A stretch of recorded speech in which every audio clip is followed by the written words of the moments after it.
Hi friends, welcome to this 9th edition of RERA from my perspective. Today we shall discuss fund management, agreement letter, date of possession, etc. and their importance. Now let us go to the slide direct. Okay. Yeah. Fund management. Objective of RERA was to bring this self-discipline through self-certification and self-control. How do you do that? It is to be done through the three pillars of control, that is architect, engineers and chartered accountants.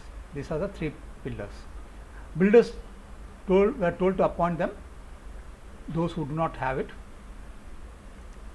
And an architect, what he will do is he will certify the work done. For example, if a floor is done or if a slab is raised, he will say the slab is raised. Or if a brickwork is done, he will say the brickwork of this flat, different flats are raised. Okay. So his function will be to say that brickwork or flat, whatever is done as per the plan and everything is there. Once this is done, he will certify that part.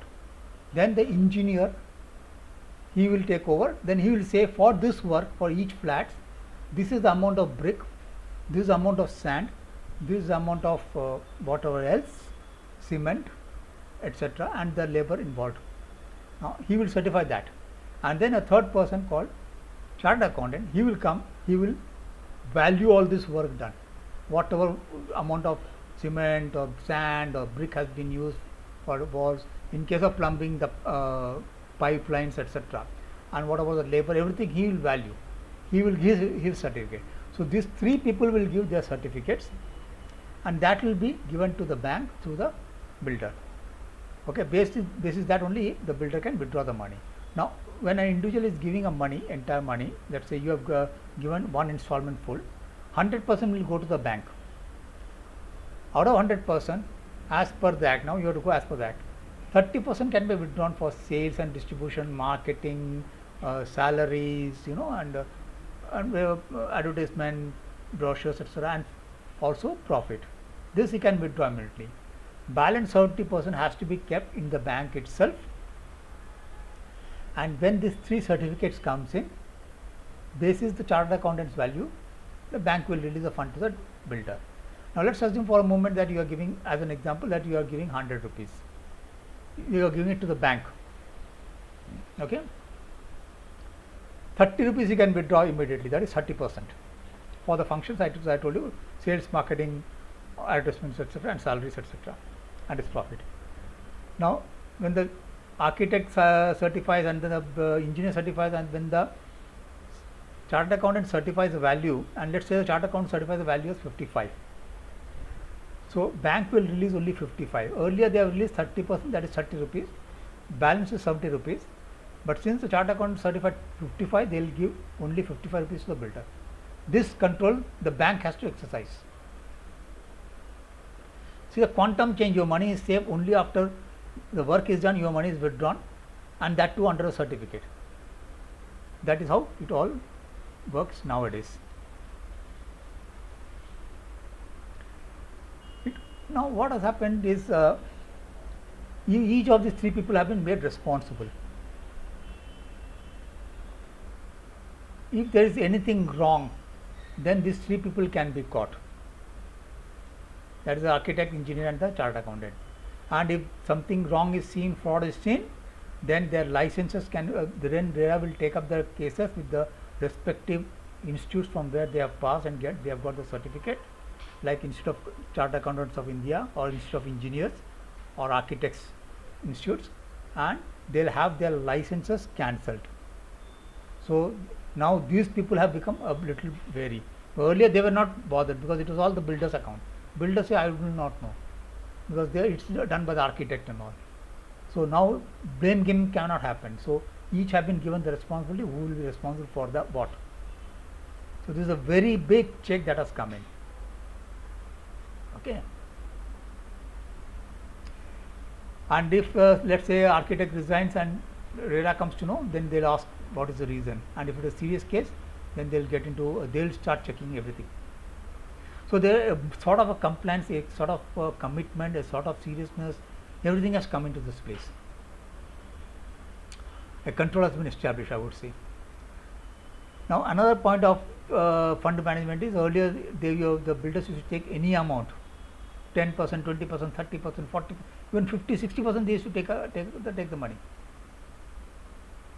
and then later only they used to give the agreement. Not anymore. Today they can take only 10% maximum. Within 10% they can take any amount, and then they have to register. Once they register the agreement, then only they can take the balance. That is how it follows. So the huge change in control of funds earlier were his, it was as if his own funds he was using. Now it is no more his own funds. It was like a trustee controlled by the bank through the act, the set of rules that they have started controlling, right? Let's move to the second. Agreement and allotment letter. This is relatively a small topic, hence all inputs are given in the slide itself. Previously, allotment letter and agreement letter used to be fully loaded in favor of the builders. Hands were tied, one signed and money given. They had all the points there, and that suited them. Now RERA has provided standard agreement. There is a standard format which is there in this mentioned the page 131, you can see.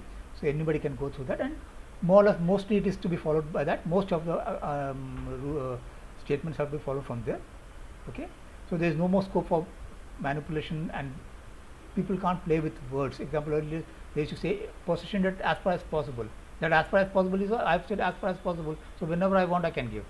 I have not committed. But no more, even if you mention as far as possible, 31st December 2021, then that was December 2021 is the sacrosanct date. Okay, so that is what has been clearly mentioned. And generally also there is a standard time period of 3 years for completing a project, or a standard project. I'm saying it's 15-20 stories, 3-4 towers small. So that average they take, a benchmark they have taken as 3 years. So even that is checked. You can't give any date you want. Let us see the next slide what it says.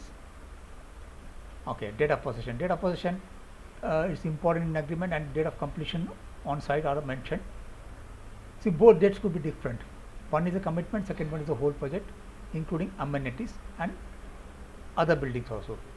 The question is, can a date of possession and a date of completion be different? The answer is yes, it can be different. Let's say there is a large plot. Okay, there is a large plot of having 4 phases: phase 1, phase 2, phase 3, phase 4. Now even in phase 1 there are 5 towers: tower A, tower B, tower C, tower D, tower E. Developer can give separate dates for tower 1. He can say June 24, tower B. He can say December 24, tower C. He can say March 25, tower D. He can say September 25, and tower E he can say December 25. Now this phase 1 is covered. Okay, then he can say I can give the amenities in December 26. He is perfectly justified. He can do that. Okay, so that's why the people, because if he gives all at one time, let's say December 26, and he takes it all at a go, if there is some small changes that he needs to make in the plan, then he has to take 2/3 written commitment from all the people, that is of all the towers, tower A, B, C, D, E. But if he keeps towers separately, he need to take only tower A separately for any changes in the tower A, like that. So that becomes a little more easier for them. So trust that this is clear. Now another question people keep asking is, can if there is a delay from BMC side, can the builder go to the RERA and tell them?